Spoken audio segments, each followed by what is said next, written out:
we found out, there's many different ways to knock you out of your comfort zone. I know good things happen when you're out of your comfort zone. Let's be real clear. You get creative. Like if I give you a banjo and say, come up with an album, and you've never played banjo before, you're going to do something that you've never done before. And it's exciting for you. And that stuff goes down onto the recording. It's a good thing. And one of the first things we did, we changed the computers and operating systems of the computers we used to record on. Like we didn't use a Mac. We refused to use a Mac, and we didn't use Windows. And we didn't use Logic, and we didn't use, and we didn't use Pro Tools or Cubase, or any of that regular stuff that most people use. We completely refused to do it because it was just same old, same old, same old.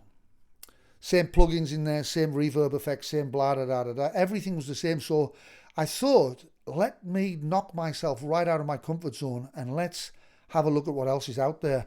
And we went to an operating system called Linux. I'd kind of flirted around with this in the past, like about literally 20 years ago, and I never really got serious about it. But when we came to use Linux, we had a new operating system, and we also had a new program called Ardour, which is kind of like the open source digital audio workstation. It's like the Pro Tools or Logic, that you can use on Linux. Because they don't have Logic or Pro Tools for Linux, so you have to use what they've got. And we really loved Ardour, and the reason why we loved it is because something very interesting happened during the recording of the Gully Flats Boys. I went up to David Sanchez's house in Woodstock. David has a beautiful house and a beautiful studio up there, like a real serious, beautiful studio, and he was using Logic, and I always thought Logic was a bit Mickey Mouse. But when we did the recordings, we recorded these the Gully Flats Boys live. And on the way back, I had a CD and I played it in my car, which he'd run off on Logic, and it sounded unbelievable. It really did. I just thought, wow, this is amazing.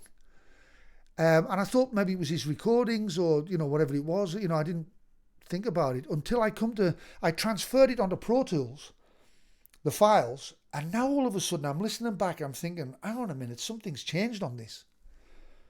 I felt like I had to do something to it. I wanted to put a compressor on or EQ it or so. I just didn't, there was a kind of like, it had gone harsh or something. Like it was a different sound. And so I found out through experimentation that Logic actually sounds different than Pro Tools. If you use the same file and you play it on Pro Tools, it will sound different to the same file that you've played in Logic. And that was kind of weird because now you're thinking, well, even if I record something, it's going to sound what Logic and Pro Tools want me to sound like. And so when I used Linux and we used this program called Ardour, it was far more authentic sounding.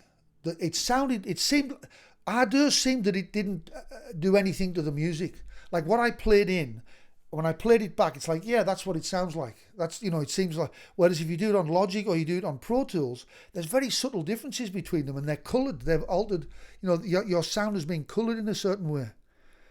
And so given the fact that we were trying to achieve a very natural recording, this Linux software, system software, and this digital audio workstation called Ardour was absolutely fantastic. It really was. It was a godsend in many ways. But it also meant we were knocked out of our comfort zone, so we had to learn it. Even things like we used a Babyface, RME Babyface box to record it with, A to D converter, and but it wouldn't work in the beginning. We didn't, so you're on this journey of trying to get these things working, and it's that stuff that kind of, starts to, add into the, you're out of your comfort zone. It starts to, it adds to the process, adds to the music. And we found out we had to go into a thing called class compliant mode. When you use Linux, you have to go into class compliant mode and it works perfectly. Another thing we didn't use clicks. There's no clicks on the album at all. It's all done with the guitar. So you'll hear us, 1, 2, 3, 4. And it's all a performance. We have a performance at the heart of each song we did that we're always performing. So if we don't get it right, you got to do it again. So you're out of your comfort zone again. You can't just drop in and go, it'll be all right. You can't do that. You've got to get it right. So we rehearsed. We actually fucking rehearsed. How about that?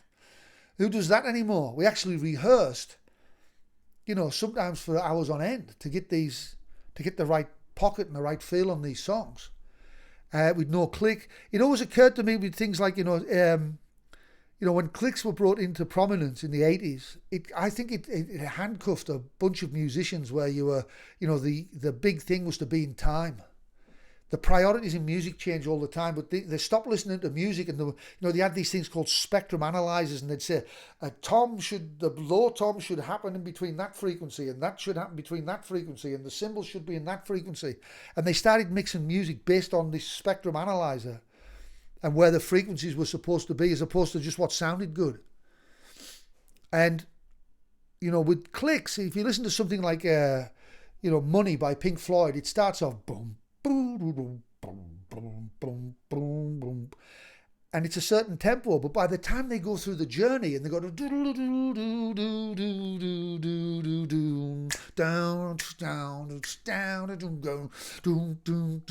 and they come back into the riff at the end, it's like at least 10 dB faster than it is at the beginning. And I like that because it's human. It's what the humans did. That's what makes us different than machines. We do stuff like that just naturally. We don't even realise we're doing it. There's just subtle differences in this humanness. And so without a click, the music's alive. It's a living, breathing thing. It's not handcuffed.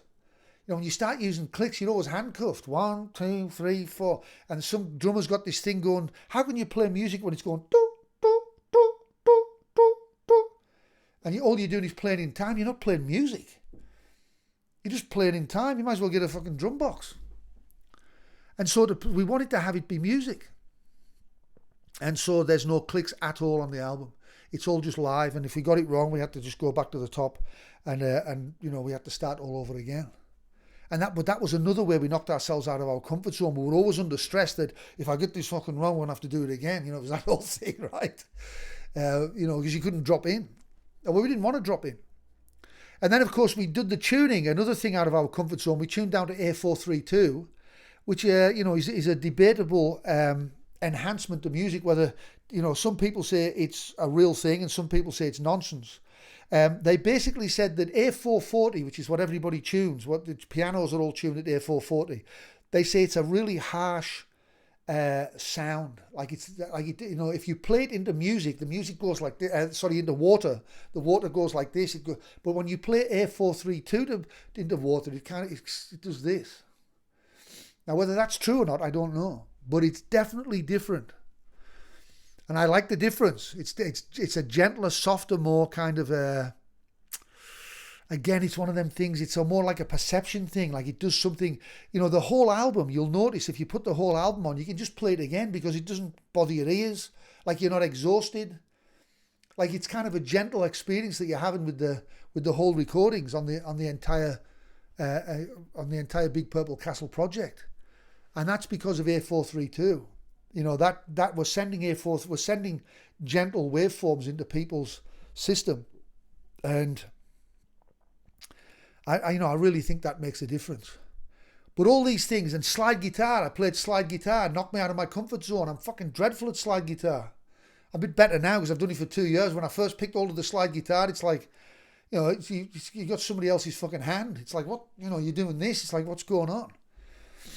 And the slide guitar, became a real cool thing for me because it meant that this is, the sound of the album. It meant I was knocked out of my comfort zone again.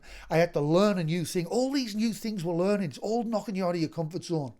The fact that, there was fucking court cases going in the background. The fact that, they were going to knock my fucking water off. There's all these traumatic things going on. Relationships, fucking child support and all this stuff was just coming in all over the place. All adding to the music, knocking me out of my comfort zone. I don't think I was comfortable once. In fact, I still don't think I'm fucking comfortable now.